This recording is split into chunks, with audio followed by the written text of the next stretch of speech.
If you like this video, please give it a thumbs up, comment, and subscribe to my YouTube channel, as well as follow me and subscribe to me on all my other social media platforms.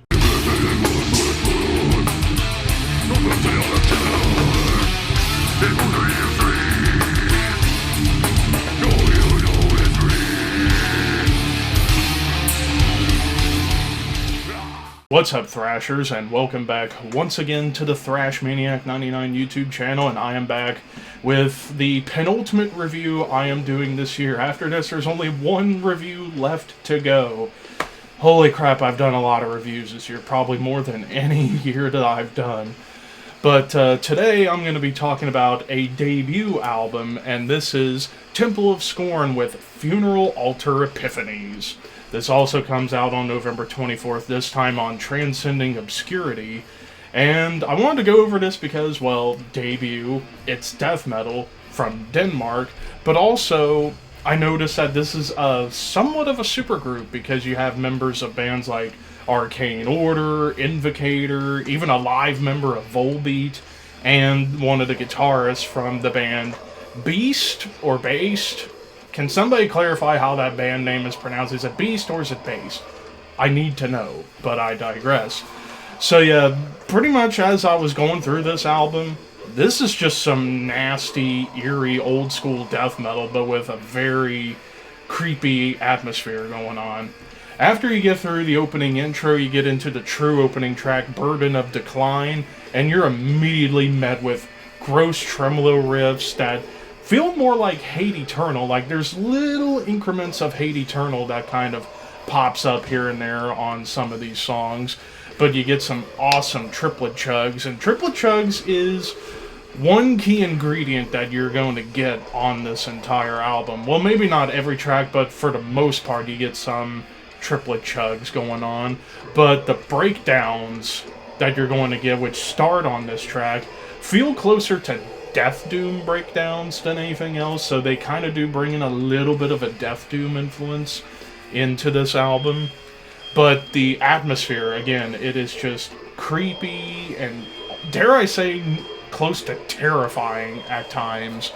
But then you get into Begotten by the Envenomed, and you get right away this like Dirk Blast, which is all done in a triplet chugging pattern. And then it turns more thrashy, dare I say, almost to the level of a band like Cannibal Corpse. Like, there was some Cannibal Corpse moments that I even picked up here and there on this album, and it started with this track. Now, the tremolo riffs that you get on here, I mean, hell, just yesterday I talked about the new Crucimentum album.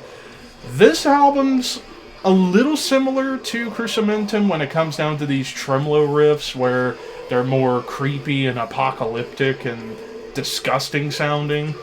And this album sort of feels like the companion to that Crucimentum album when it comes down to that atmosphere. Even some nice groove pockets kind of pop up here and there as well. Icons of Demonic Virtues. This is where you start to get some dissonance coming in. I mean, this is maybe one of the few times where the dissonance sound like Immolation, but then other times whenever the dissonance comes in, dare I say, it kind of sounds like early Mastodon at times, whenever it gets into some of these more dissonant melodies. But this track definitely had an Immolation vibe, but then you get into these tremolo riffs, but this time the Morbid Angel elements start coming out, but you get this like Hate Eternal triplet groove with the blast beat. Feels like something that would have been on like I Monarch or something like that back when Derek Roddy was in the band. This almost feels like a good continuation of that, if you ask me. Now, Portals to Dystopia, this was one of the big standouts, because this one was almost like everything I love about death metal. Gross triplet chug immediately like Cannibal Corpse, or even Blood Red Throne. Then you get like an incantation groove with apocalyptic riffs. Then it gets back to being thrashy, you get these Morbid Angel triplet chugs, and a Death Doom breakdown. So basically, like, everything you could love about death metal, more so old school death metal, comes up on this track. The title track, one of two, why'd I show up at one? One of two tracks where it starts off more evil and more sinister. Like, the way the title track opens up, you get this, like, big, heavy progression, but with, like, a dark, clean melody in the background. But then it turns more Death Doom, like Hooded Menace. Like, there was some moments of Hooded Menace that come up here whenever they get downright doomy. And then in the background, you get these, like, apocalyptic tremolos again, triplet chugs return. And then to Wretched Inner Sanctum, starts off almost blackened. Like, you get this more, like, galloping blast beat, but the tremolos stay very much death metal. They don't really feel black metal to me. They were more death metal tremolos. But then out of nowhere, you get a hardcore breakdown with like a double time stomp. I wouldn't say to the level of Bolt Thrower. This almost kind of reminded me more of modern bands like Frozen Soul or Gatecreeper, with these double time hardcore moments that pop up here and there. And then the closing track, Burning Palace of Wisdom, the other track where it starts off more sinister, like as if you're getting thrown into the depths of hell. But then it gets more dissonant. Like, this is probably the most dissonant track on the entire album. But again, double time stomps show up, nasty tremolos.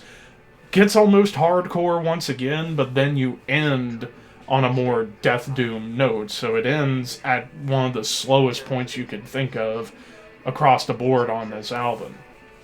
So this album, when it comes down to leads, there really weren't any leads to speak about on this album.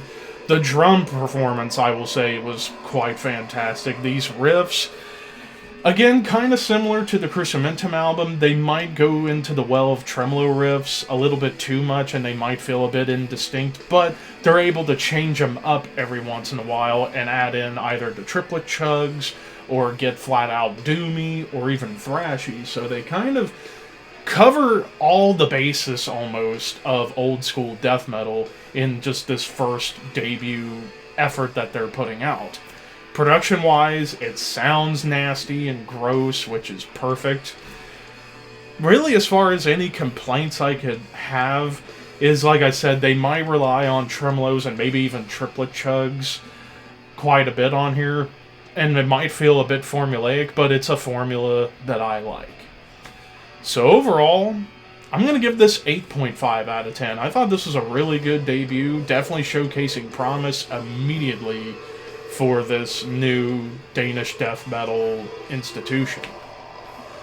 But of course, those are all just my opinions. What did you guys think of Funeral Altar Epiphanies by Temple of Scorn? Let me know in the comments below. Like I said, I got one more review coming up, but that's not coming for another few days. And then it's time to put together the year-end list. But until next time, keep your horns high and your dreams wet.